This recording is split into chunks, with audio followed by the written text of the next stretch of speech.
오늘 말씀을 보면 우리가 정말로 생각지 않은, 나는 전혀 예측할 수조차 없던 일을 아주 심각하게 당하게 됐을 때 이 문제를 어떻게 풀어가야 되나 하는 그런 생각을 하게 될 때가 종종 있습니다.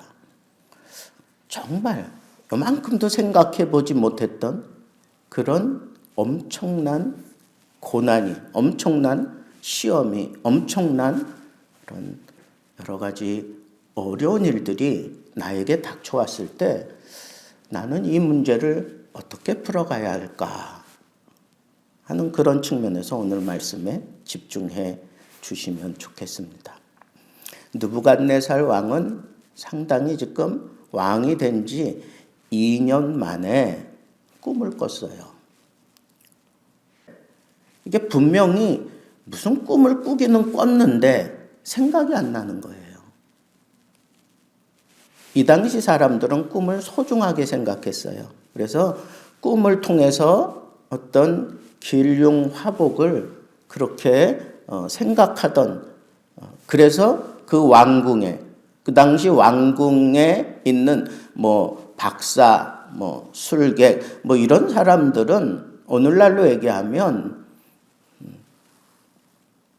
이 세상의 지혜자들을 다 모아놓은 거예요.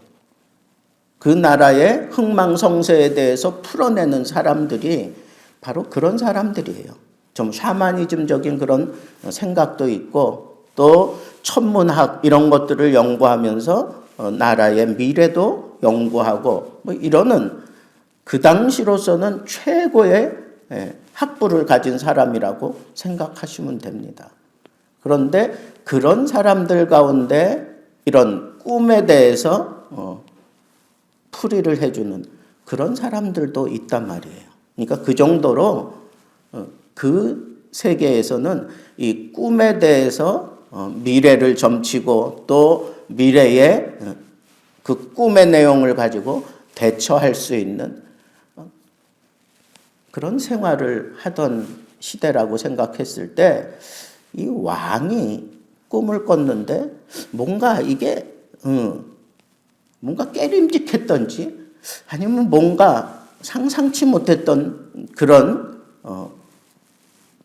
그 탈이성적인 그런 꿈을 꿨던 것 같아요. 근데 생각이 안 나는 거야. 꿈을 꾸기는 꿨는데 꿈을 꿨다고 하는 사실은 아는데 생각이 안 나는 거예요. 그래서 그것 때문에 잠이 오질 않았어. 잠을 잘 수가 없었어요. 그래서 고민하게 되는데 안 되겠다 싶어서 이 왕궁의 지혜자들을 다 불러들여라.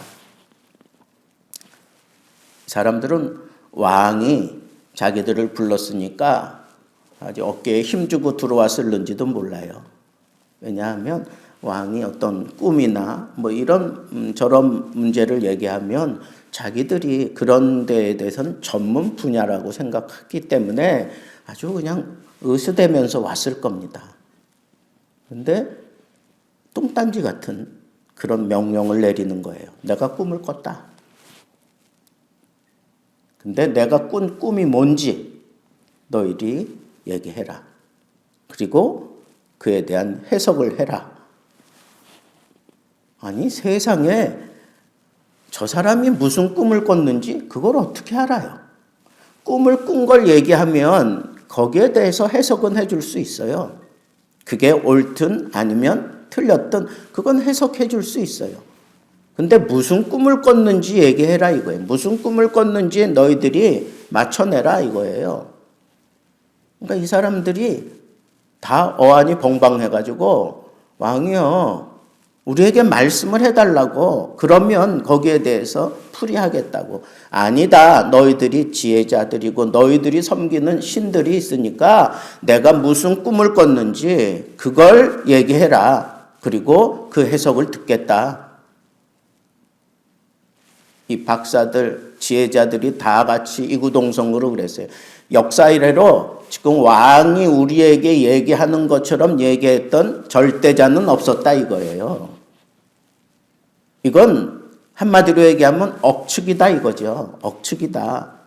비상식적이고 이건 말도 안 되는 일이다. 근데 왕이 더 화를 내는 거예요. 꿈을 풀어내면 너희들에게 대대손손이 내가 복을 주겠지만 못 풀면 너희들뿐 아니라 너희 가족들 다 소유고 뭐고 다 불태워버린다. 으름장을 놓습니다. 근데 발뺌만 하고 꿈을 풀 수 있는 사람은 없어요. 화가 난 느부갓네살 왕이 다 잡아들여서 죽이라고 명령을 내려버렸어요. 그 당시 왕은 절대자입니다. 절대자. 왕이 명령한 대로 무조건 순종해야 돼요. 안 그러면 죽음밖에는 다른 길이 없어요. 진짜 지혜자들 다 불러들여서 죽이라고 그렇게 명령이 떨어졌습니다. 그러니까 왕궁에서 왕을 모시던 근위 대장이 아리옥이라고 하는 사람인데 이 사람이 이제 막 색출하는 거예요. 지혜자들을 다 불러 모으면서 색출하는 거예요. 다니엘이 가만 보니까 이거 심각한 문제가 벌어지긴 했는데 뭐라고 얘기는 안 하고 막 심각하게 돌아가는 그 틈을 타서 그 아리옥에게 묻습니다. 이게 도대체 무슨 말이냐, 무슨 일이냐 그랬더니 얘기를 하는 거예요. 왕이 사실은 이런 명령을 내렸다. 다니엘이 그냥 왕에게 들어가서 왕께 구하기를 시간을 주시면 왕에게 그 해석을 내가 알게 해주겠다라고 그렇게 대답을 하고 시간을 좀 벌어놓고 집으로 돌아옵니다. 그리고 그 세 친구, 그 친구들 하나냐, 미사엘, 아사랴에게 상황이 이렇다. 그러니까 나를 위하여 기도해 달라. 또 함께 기도하자라고 그렇게 얘기를 하는 거겠죠. 불쌍히 여기사 왕이 우리를 불쌍히 여기사 바벨론의 다른 지혜자들처럼 그냥 같이 그 틈에 우리가 이렇게 섞여 들어가서 억울한 죽음 당하지 않게 해달라고 하나님께 기도해달라 그렇게 부탁을 하고 하나님 앞에 가서 기도해서 응답을 받잖아요. 뭐 많은 내용 읽었지만 스토리는 너무너무 단순해요. 근데 저는 여기서 아주 중요한 그런 지침을 하나 붙잡았어요. 지금 다니엘이 당한 이 시련은요, 이건 꿈에도 생각해 보지도 못했던 그런 일이에요. 그리고 이 다니엘이 지금 왕과 딱 마주 보면서 함께 정치를 풀어가고 그런 입장이 아니었어요. 아직은 그런 연륜이 없는 때고 아직은 그렇게 등용된 때도 아닙니다. 그냥 똑똑한 녀석이구나 뭐 그 정도로 이해되어지는 때예요. 그러니까 그 박사들 부르고 술객 부르고 뭐 그럴 때 다니엘이 불려들여지지 않은 거 보니까 아직도 나이도 어리고 똑똑하긴 하지만 뭐 그런 걸 풀어갈 만한 그런 입장이 아니었다라고 하는 것을 우리가 생각해 볼 수 있어요. 근데 그 사람들이 자기 위에 있는 사람들이 풀어내지 못하니까 자기들까지 다 지금 죽게 됐단 말이에요. 근위대장이 다니엘과 다니엘의 세 친구도 찾았다 그랬잖아요. 죽이려고. 그러니까 이런 상황을 맞이했어요. 여러분들은 지금까지 살아오면서 이런 위급한 일 당한 적 있습니까? 내가 잘못해서 그거에 대한 어떤 심판을 당하거나 아니면 그것에 대한 어떤 보상으로 아니면 내가 복을 받을 수도 있고 또 해를 당할 수도 있는데 나하고는 아무 상관없이 그냥 그 흐름상 그냥 묻어서 죽어야 되는 그런 일들도 우리 삶 속에 얼마든지 있을 수 있다는 거예요. 이건 내 일이 아니라고 생각하면 안 돼요.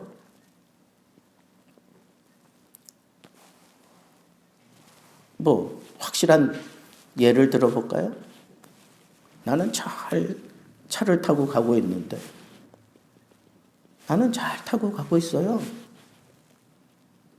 근데 갑자기 중앙선을 넘어서 한 차가 내 앞에 있는 차를 떡 받아버렸네?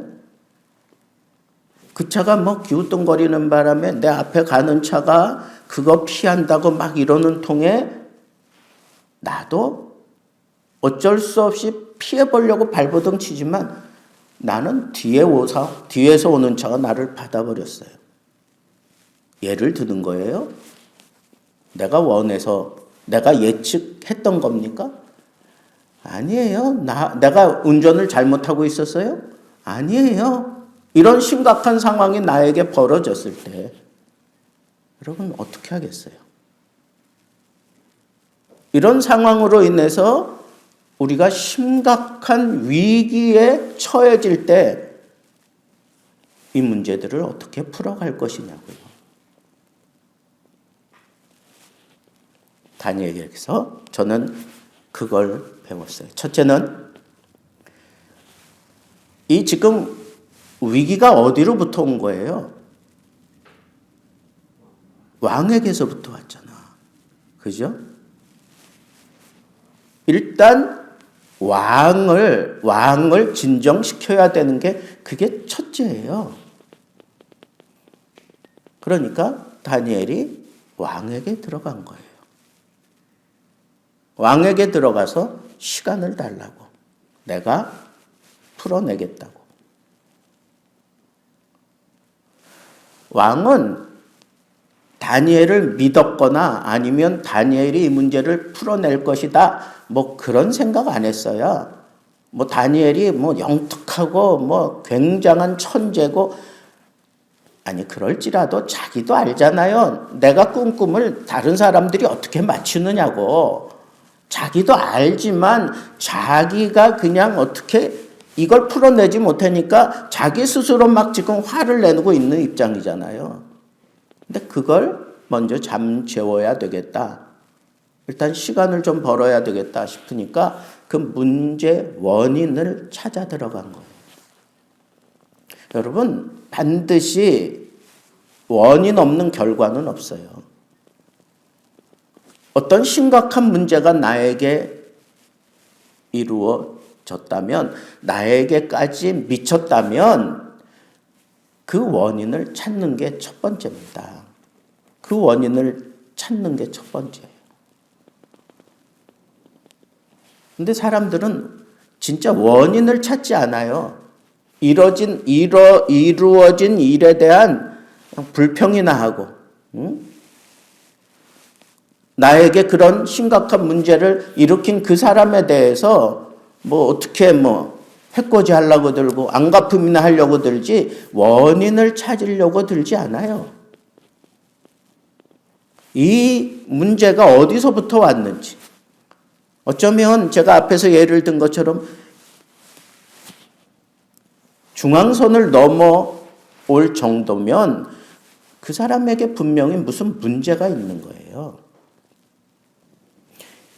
넘어왔으니까 이 사람에게 모든 그 죄목을 다 뒤집어 씌우고 거기에 대한 보상을 받으면 끝나는 게 오늘날 우리 사회지만 사실은 하나님이 만약에 그런 상황을 주관해 가신다면 우리는 그 원인을 조금 더 세밀하게 살펴야 돼요. 왜 중앙선을 넘을 수밖에 없는지. 너무 고된 삶을 살면서 어쩔 수 없이 운전해야 되는데 자기도 모르는 사이에 잠깐 졸았던지 아니면 만취해서 그렇게 됐던지 하여튼 무슨 원인이 있을 거예요. 그 사람에게서 그런 문제들을 우리가 살펴보면서 이와 같은 일이 다시 또 우리에게 일어나지 않게 하려면 그 사람이 왜 그런 일을 저질렀는지를 살펴봐야 되는 거예요. 거기서부터 우리는 어떤 해답을 찾아야 되는 거 아니겠어요? 근데 우리는 지금 그런 세대 살지 않으니까 그냥 나에게 피해를 준 사람이 누군지를 찾아내서 그 사람에게 그 모든 죄목을 다 씌워가지고 거기에 대한 보상을 우리가 드는 보험을 통해서 받든지 뭘 어떻게 해서든지 받으면 된다. 그게 이 세상의 지혜예요. 이 세상의 지혜는 거기서 끝나요.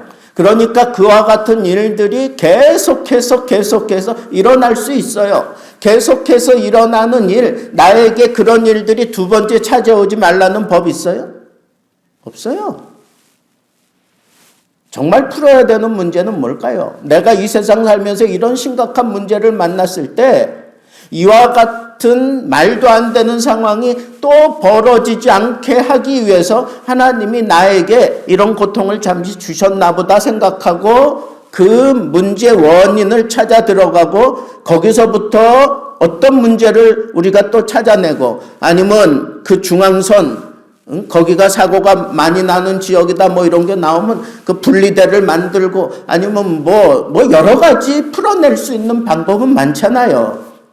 우리는 적어도 우리가 하나님 믿는 사람이라면 하나님의 섭리 속에서 하나님이 허락하셨으니까 우리가 이런 심각한 상황 속에 함께 지금 묻어가는 거예요. 여기서 하나님을 믿는 기독교인으로서 내가 이 문제를 풀어가는 그런 지혜를 발휘해야 돼요. 총명하게 대처해야 돼요.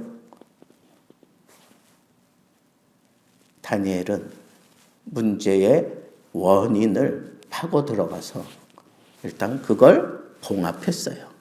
일단 봉합을 했어요. 시간을 벌었어. 두 번째, 다니엘이 이 위급한 상황을 넘어가기 위해서 일단 왕을 잠시 누그러뜨리게 만들고 그 다음에는 돌아와서 믿음의 동지들을 불러드립니다. 나뿐 아니라 너희들도 다 지금 죽어야 되는 상황이다. 그러면서 다니엘이 내가 하나님 앞에 이 문제를 해결할 수 있도록 하나님이 나를 좀 긍휼히 여겨주셔서 저 바벨론 사람들처럼 함께 죽지 않도록 하나님이 나에게 긍휼을 베풀어서 이 모든 문제의 답을 내가 응답받게 해달라고 이 세 친구에게 중보를 부탁해요.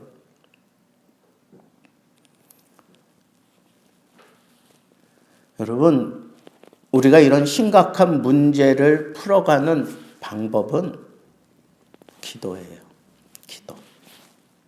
기도로 푸는 거예요. 기도로 풀어야 돼요. 근데 그냥 독불장군식으로 나 혼자 엎드려서 풀어야 될 문제들도 있겠지만 이건 지금 상황이 이 나라 전체가 들썩거리면서 확 뒤집어질 그런 상황인데 여기에는 하나님 앞에 내가 기도할 때 좀 힘이 되고 싶은 그런 사람들이 필요한 거예요. 이 세 친구들과 함께 기도했어요. 여러분, 앞으로 우리가 어떤 일을 만날지 또 하나님이 나를 어떻게 사용하실지 우리는 다 알지 못해요.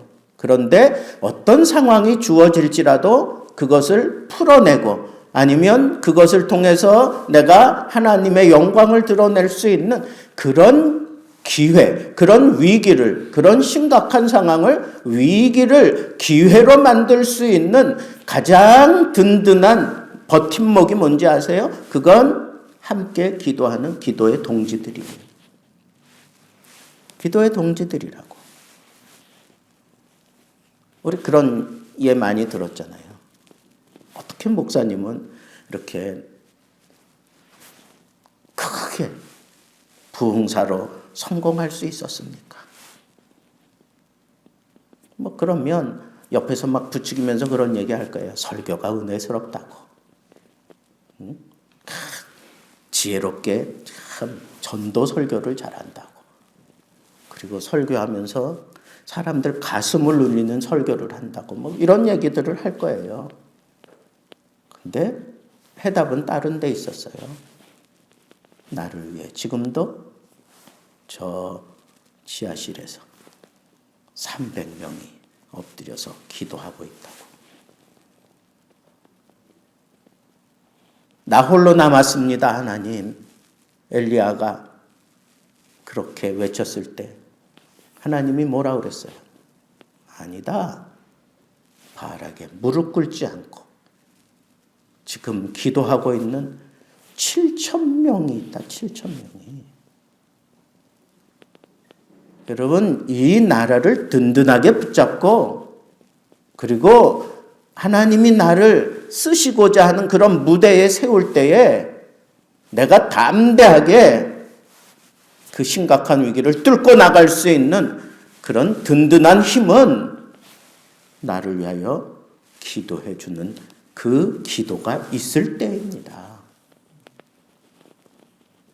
여러분들에게 기도의 동지들 있습니까? 우리 교회가 이제 이런 시스템을 좀 구축을 해가려고 해요. 기도해야지. 함께 기도하는 거예요. 우리가 서로를 위하여 기도해야 됩니다. 하나님이 나를 어떻게 사용하실지 몰라요. 근데 생각지 않은 때 내가 탁 서게 됐는데 그때 내가 지혜롭게 총명하게 그 문제를 풀어갈 수 있는 용기만 가지고 되는 거 아니에요. 내 재능만 가지고 되는 거 아닙니다. 평상시 나를 위하여 기도하는 사람들이 있을 때. 다니엘이 이 심각한 위기 상황을 극복하기 위해서 이렇게 친구들에게 기도 부탁을 하는 건 이건 평상시 그는 기도의 삶을 살아왔다는 거예요. 그냥 그의 일상이 기도였다는 거예요. 이런 심각한 문제뿐 아니라 조그마한 문제들도 그냥 기도하면서 이 모든 문제들을 풀어갔던 거예요.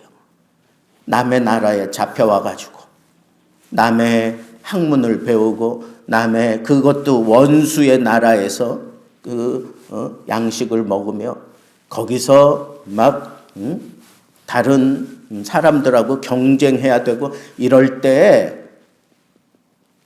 그를 정말 붙들어 줄 수 있었던 게 뭘까요? 기도예요, 기도. 기도라고요. 평상시 기도의 삶을 살았어요. 그러니까 이 문제, 다급한 문제 이럴 때 제일 먼저 떠올랐던 게 뭐예요? 기도의 동력자들과 함께 기도하는 것. 기도의 동력자들과 함께. 여러분, 이런 생활을, 이런 기도 생활을 여러분들 삶 속에 그렇게 정착시키라는 거예요.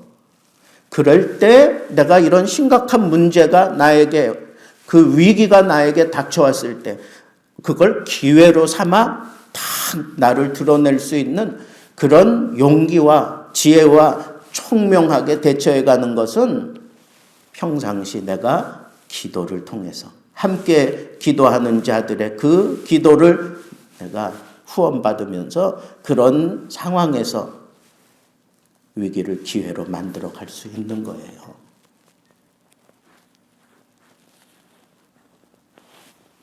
그리고 세 번째, 다니엘이 이 위기를 극복하는 그 기도의 첫 구절이 뭐예요? 이 기도의 동력자들에게 이렇게 얘기하잖아요. 하늘에 계신 하나님이 이 은밀한 일에 대하여 불쌍히 여기사. 여러분, 여기에 다 있어, 여기에 다 있어. 하나님이 어떤 하나님이에요? 하늘에 계신 하나님. 이건 하늘에 계신 하나님 그럴 때는 천지를 창조하신 하나님 이런 표현이에요. 그리고 이 세상의 모든 것을 홀로 주관해 가시는, 통치해 가시는 하나님, 그럴 때 하늘에 계신 하나님이라는 표현을 해요. 여러분, 다니엘이 왕 앞에 당당하게 내가 이 문제를 풀어내겠습니다 얘기했던 것은 여기에 지금 나온단 말이에요. 다니엘이 섬기는 하나님, 마음에 두고 섬기는 하나님, 어떤 하나님이에요? 하늘에 계신 하나님. 하늘에 계신 하나님. 모든 것을 다 알고 하나님이 이 모든 문제들을 하나님의 주관하에서 풀어가시는 그 하나님. 그 하나님이 이 은밀한 일에 대하여 아무도 풀어내지 못하고, 이걸 풀어내지 못해서 우리에게 위기가, 죽음으로 갚아야 되는 그런 위기가 지금 닥쳐온 거예요. 그걸 은밀한 일에 대하여 그렇게 얘기한 것은 그 누구도 하나님이 은밀한 것을 보여주시기 전에는 볼 수 없다는 거예요. 그런 표현이에요. 은밀하다라고 하는 것은 그건 사람들이 아무리 애를 쓰고 사람의 방법으로 노력해서 그 은밀한 것을 보는 게 아니에요. 시편 기자도 그런 얘기를 해요. 여호와를 경외하는 자는 하늘 창고의 은밀한 것을 본다 그랬어요. 여러분, 은밀하다라고 하는 것은 커튼이 딱 쳐져 있는 거예요. 근데 그 안의 내용을 볼 수가 없어. 그 커튼을 딱 열어서 보여줄 때까지 볼 수가 없는 거예요. 은밀하다 하는 얘기는 하나님이 그렇게 딱 잡고 계시는 거예요. 그리고 커튼을 쳐놓은 거예요. 이걸 하나님만이 보여주실 수 있어요. 다니엘의 믿음이 아주 깊습니다. 온 우주 만물을 홀로 통치해 가시고 주관해 가시는 하나님께서 이 문제를 딱 안고 커튼을 쳤어요. 이 은밀한 일, 거기에 다니엘은 자기의 믿음을 표현한 거예요. 이 은밀한 일을 열어서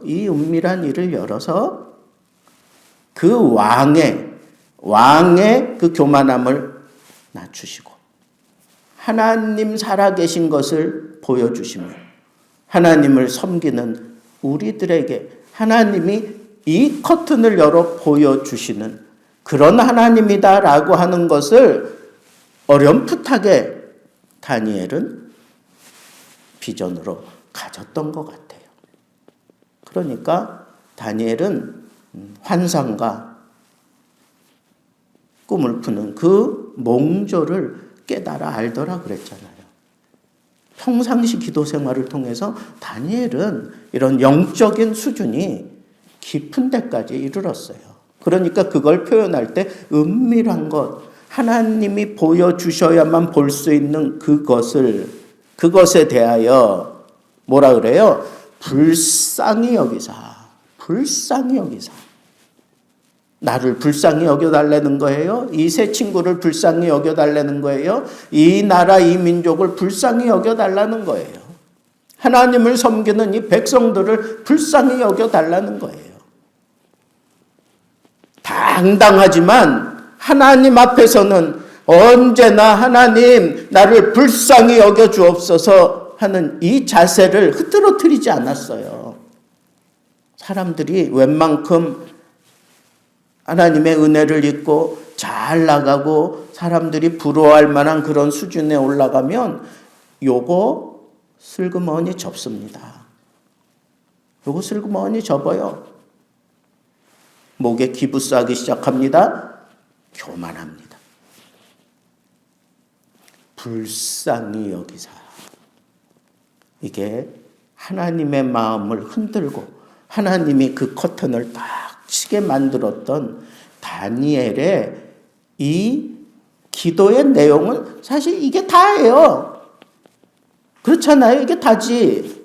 하나님만이 하실 수 있는 일, 하나님이 뭔가를 지금 하고 계시는데 그 은밀한 일이 이렇게 왕을 통해서 우리 앞에 다가왔는데 이걸 내가 알아야 되겠습니다. 하나님 나를 불쌍히 여겨 주옵소서. 겸손한 모습으로.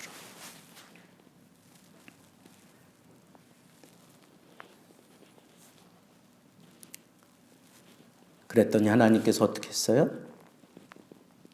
그 밤에 하나님께서 환상으로 다니엘에게 나타나 보임에 그랬어요.